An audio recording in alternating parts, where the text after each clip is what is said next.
আসসালামু আলাইকুম। এবার আমরা দেখবো কিভাবে এইচটিএমএল এ ফাইলটাকে সেভ করতে হয়। এটা খুব ভাইটাল, কারণ আমরা অন্যান্য ফাইলগুলোকে যেভাবে বাই ডিফল্ট সেভ করি, এখানে এইচটিএমএল এ আমরা নোটপ্যাডে যখন আমরা কোড লিখবো তখন এটাকে বাই ডিফল্ট সেট করা যাবে না, আমাদের এইচটিএমএল ফরম্যাটে সেভ করতে হবে।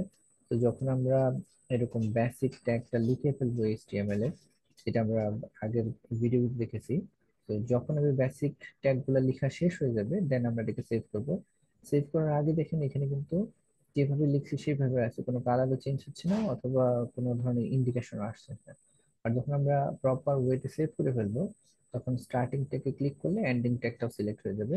তো স্টার্টিং এইচটিএমএল এ ক্লিক করলে এন্ডিং এইচটিএমএল সিলেক্ট হবে, হেড স্টার্টিং এ ক্লিক করলে এন্ডিং সিলেক্ট হবে, অথবা এন্ডিং এ ক্লিক করলে স্টার্টিং সিলেক্ট হবে। তো এর জন্য আমরা কয়েকভাবে সেভ করতে পারি, একটা ওয়ার্ডের মতো কন্ট্রোল এস চেপে, অথবা এখানে যে শর্ট ফরম্যাট আছে সেভ সেখান থেকে, অথবা আমরা ফাইল অপশন থেকে যাই। তো যদি আপনার প্রথম আপনি কোনো ট্যাগ লেখেন তাহলে আমাদেরকে ফাইল অপশন থেকে যেতে হবে। ফাইলে গিয়ে আমরা সেভ এস অপশনে যাব। তো সেভ এস অপশনে আসলে এরকম একটা ডায়ালগ বক্স আসবে। ডায়ালগ বক্সে এখানে ফাইল নেম আমরা দিব, যে আমরা কোনো নতুন ট্যাগ তৈরি করতে হবে, অথবা শুধু আমরা এইচটিএমএল দিলাম। তো এখানে একটা ফাইল নেম থাকবে এইচটিএমএল। দেন আমাদের সেভ টাইপ যেখানে, এখানে চেঞ্জ করে দিব, এখানে নর্মাল টেক্সট ফাইল আছে, তো আমরা এই নর্মালের জায়গায় এইচটিএমএল ফরম্যাট দিব। তো এখানে অনেক ধরনের ফরম্যাট আছে, আমরা এখান থেকে এইচটিএমএল ফরম্যাট নিয়ে নিব।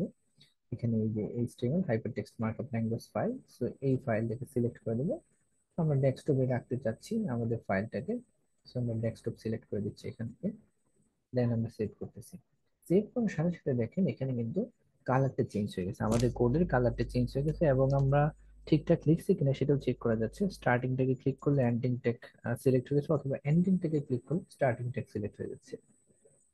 তো এইভাবে যদি আমরা দেখি যে আমাদেরটা প্রপারলি সেভ হয়েছে, তাহলে আমাদের স্টার্টিং এন্ডিং ট্যাগ, কোনো একটা ট্যাগে ক্লিক করলে দুটো ট্যাগ সিলেক্ট হয়ে যাবে। তো স্টার্টিং এ ক্লিক করলাম এন্ডিং হচ্ছে, অথবা এন্ডিং এ ক্লিক করলাম স্টার্টিং সিলেক্ট হয়ে যাচ্ছে। তো এইভাবে আমরা এইচটিএমএল ফাইলটাকে সেভ করতে পারি।